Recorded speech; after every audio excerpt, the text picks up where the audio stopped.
No way, bro. More GlitterBomb videos? Actually, I haven't watched this in a while, but... This guy is stealing my package from a car, and this guy took my package off a porch. But what they don't realize... Dude, YouTubers, bro, watch it. Fuck it. GlitterBomb. GlitterBomb 5.0. And for the final year when you lift the lid, the glitter is delivered. It's the last one, though. By drones. What? 5 years ago, when these two stole a $6 package from my porch, little did they know that singular act, on an otherwise unremarkable lovely spring morning, would set in motion a series of events that would unleash buckets of glitter in the homes of would-be porch pirates nationwide, and eventually lead to the... Dude, why doesn't this guy put like a bomb, so when they grab it, they fucking explode and they die? No? Takedown of a $60 million international crime ring. So today, not only will I show you what happens when you combine autonomous drones and glitter, and then what happens when you get into a chess match with a bunch of car thieves, but I'll end the whole series with an update on what happened to those massive scam call centers we infiltrated and exposed in India. Now, if you're new here, the 10-second recap is that after that package was stolen from my house, the police wouldn't do anything about it, even when presented with the evidence. So at that point, I knew that to avenge the theft, I was gonna have to use my engineering skills to go full Home Alone. And seeing how this is the final GlitterBomb video, I think it's worth a brief recap of how the box design has naturally evolved over the years. Out of the gate in year one, it was a simple concept where when you took the lid off the bait package, this cup would spin, unleashing a pound of the world's finest glitter. And then hidden inside to record all the action, we had 4 phones, plus a canister of fart spray in an effort to encourage the thief to get rid of the box. This is what someone with too much time looks like. I think so. So we spent the entire next year working on version 2.0, where we doubled the amount of fart spray and this is what having too much time looks like. Like, that's the same. Macaulay Culkin. Oh, I still smell it. God. We also switched to biodegradable glitter and added a meaningless countdown. 4.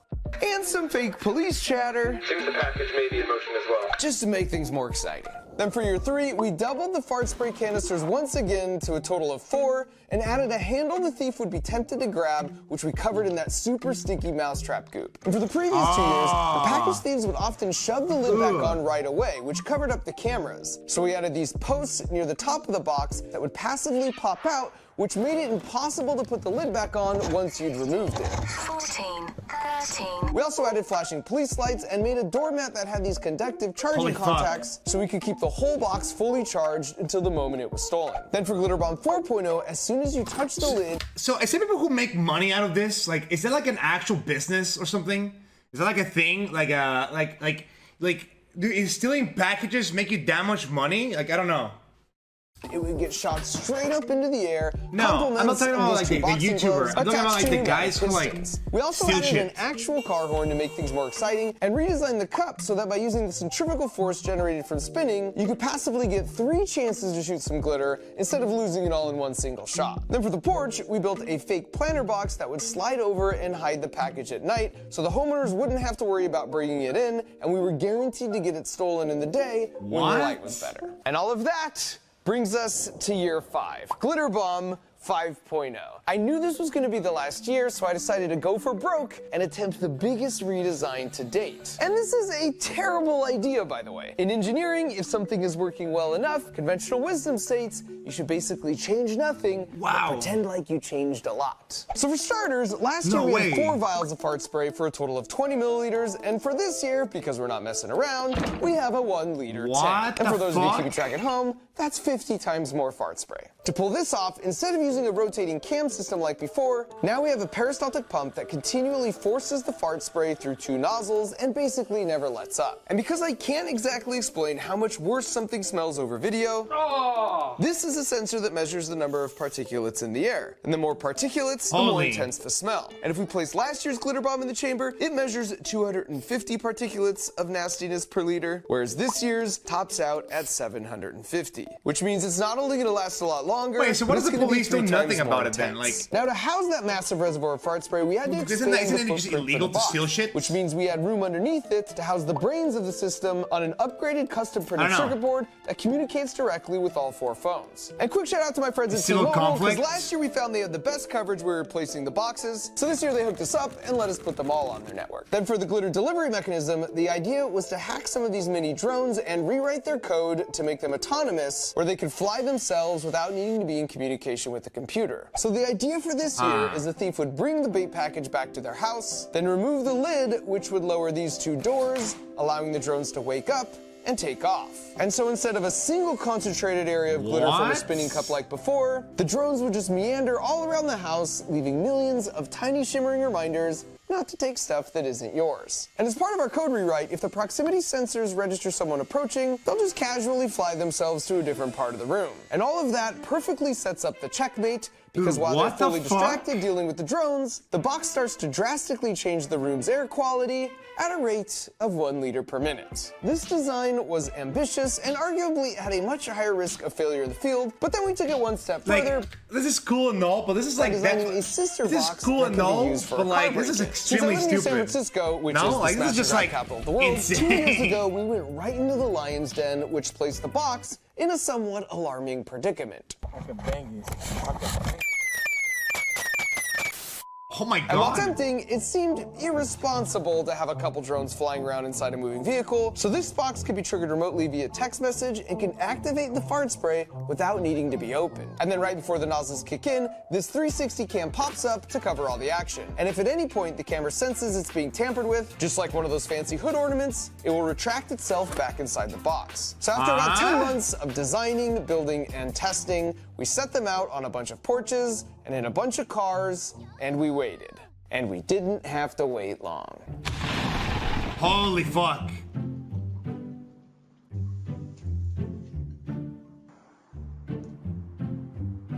Brand new in the box, bro. It's your guys' now. Ah, check it out. This is mine now, homie. This is nice, homie. Oh no. That's what happened, but they just pulled out a gun? Yeah, that's it. I pulled out.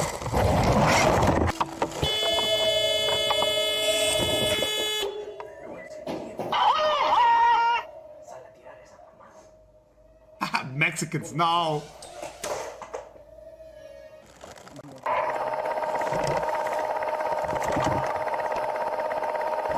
No. 15, 14, 13, 3, 2, 1. Activation complete. Recovery sequence initiated. And I really appreciate the hustle from these guys, especially because when all is said and done, they just decide to make this their neighbor's problem. When we retrieved this next box, as you can see, it was completely destroyed and the phones were gone. But thanks to those blazing T-Mobile network speeds, we were able to recover the following footage from the cloud. But our neighbor here, put it down a little. Our neighbor here, They robbed the phones? I'm gonna give it to you for Christmas. Yeah. No way. What? The new one, huh? Yeah, it's the Okay, new can version. we just leave it in the car for now? Yeah, we'll leave it in the car for Because now. we're not trying to. Bring attention to it. That's fucked up, man. Like, these kids are such evil, So they bro. eventually took this home and were apparently pretty upfront with their kids about where they got it from. It's a VR. It's really what it is. It has the handles and everything. So they go for like $100? Cheaper. They can get another one. Yeah, you can make money or you can give it back. I kind of want to open it. That's so, dude, this is exactly what I mean, bro. This is exactly how kids end up fucked. Let's open it. Oh my god, it's a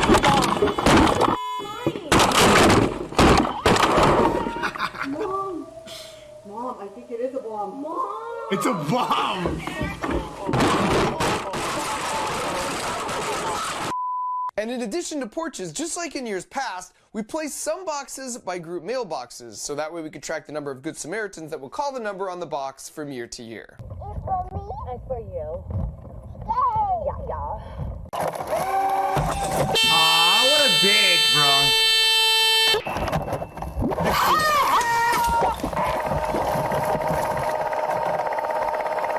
Oh my god. 14, 13, 12.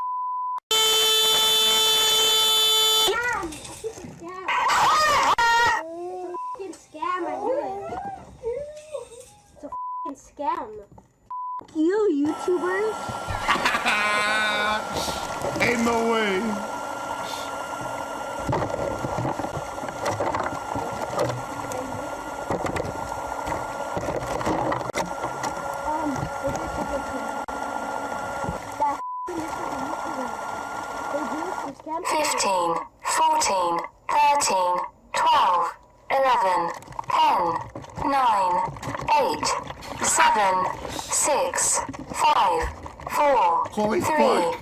2, 1. Activation complete. Recovery sequence initiated.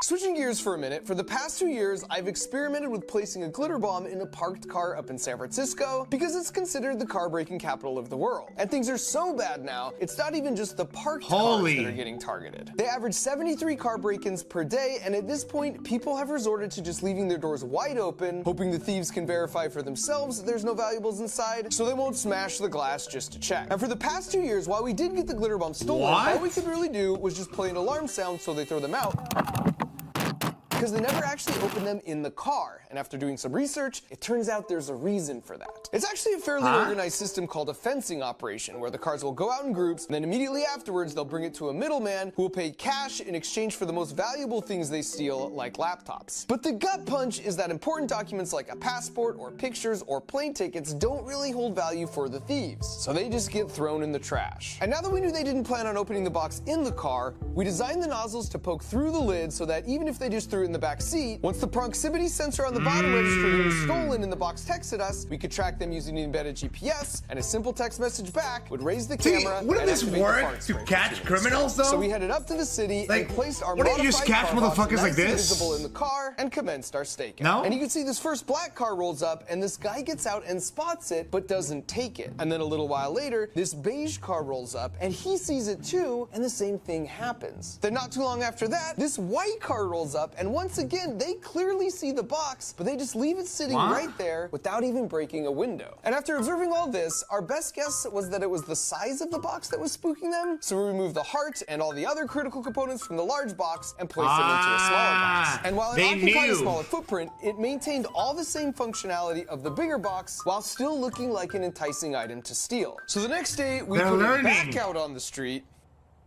but this time someone came by and actually smashed the window. Only we didn't see them leave with the box. And our working assumption was that he just wasn't able to open the door to take it, but when we checked the footage, it told a different story.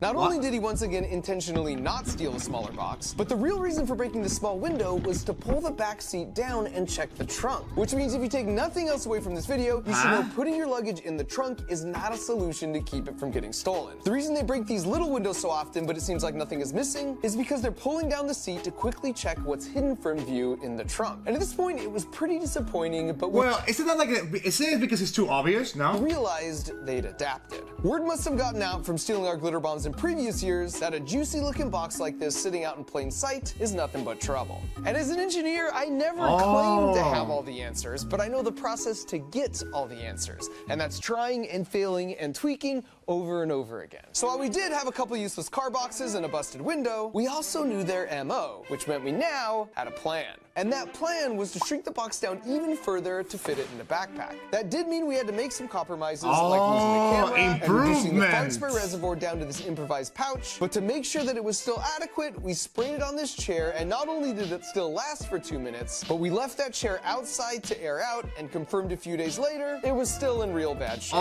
So with renewed hopes, we once again hit the streets, this time with like at this point, just get a gun and go shoot motherfuckers, bro. No, I don't know. Like, if you're gonna put this much effort, might as well. Have it. They both got hits within about 5 minutes. No, like, I'm sorry. If you're gonna do the effort of going this far, bro, like, tricking out, like, at this point, just grab a fucking assault rifle and shoot the motherfuckers yourself, bro. Like, I don't know. Oh? How do they break? Once again, you can see they're checking the trunk. How do they break the fucking glass so fast?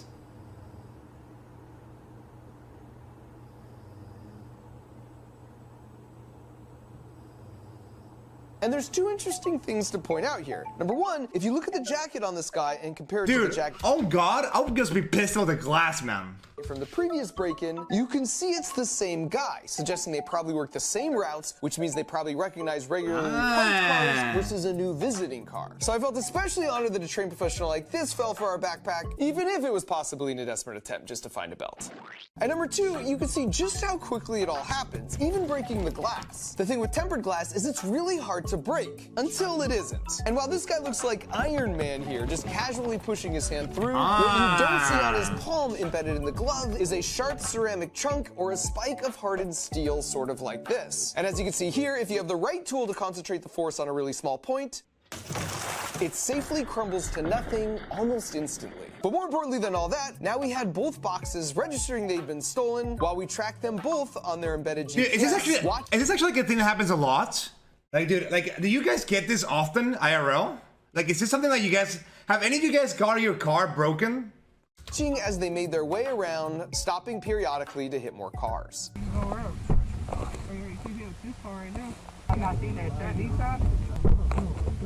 No? Okay, so here's the thing. Why is the police doing nothing about this? Like, it's impossible. Isn't it just impossible to do something about this?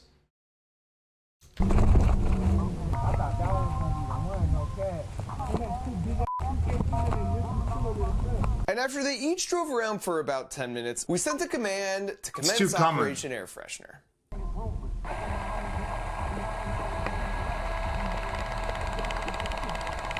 And unfortunately, because we had to condense everything down so small sort of last minute, the mic was in the same small box as the pump, so we don't know exactly what was said, but what we do know is that about 90 seconds after the pump started,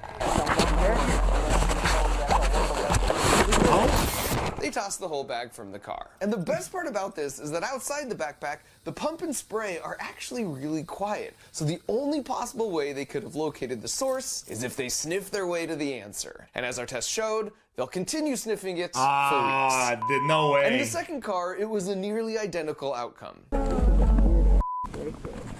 not doing it. I gotta put that to me. Only in this case, because the pump ran a little quieter at one point, we got to hear them close in on the source. Hold on, what is that?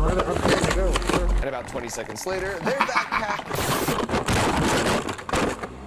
met the exact same fate as the first. All right, so to wrap up, I'll just say that year over year, we've seen a decrease. You telling me this is like happening in fucking America, bro? Not like some dog shit Latin American country. But this is happening in America, and no one does anything about it except some ex-NASA dipshit making bombs. Dude, what? Number of package steals and a steadily increasing no number fucking way. of good Samaritans. And maybe people are becoming more considerate, or perhaps everyone just knows what a glitter bomb looks like now, but I love the idea that at some point someone's package wasn't stolen because a would-be porch pirate remembered these videos and had second thoughts. One thing that's not conjecture, however, is after so many of you actively shared our video where we infiltrated and glitter bombed those 3 terrible scam call centers in India, it got the attention of some international law enforcement agencies and from the press, and because of your efforts, those 3 centers that had each been in operation for more than a decade, doing upwards of $20 million a year, scamming the most vulnerable amongst us of their life savings, all got shut down with their top officials arrested. So thanks to all of you for watching, caring, and of course thanks to these 2, because without them, none of this would have ever happened. Being an engineer is the best. Yeah, I mean, I guess. Like I said, in my opinion, a bomb would have been better, but dude, what do I know?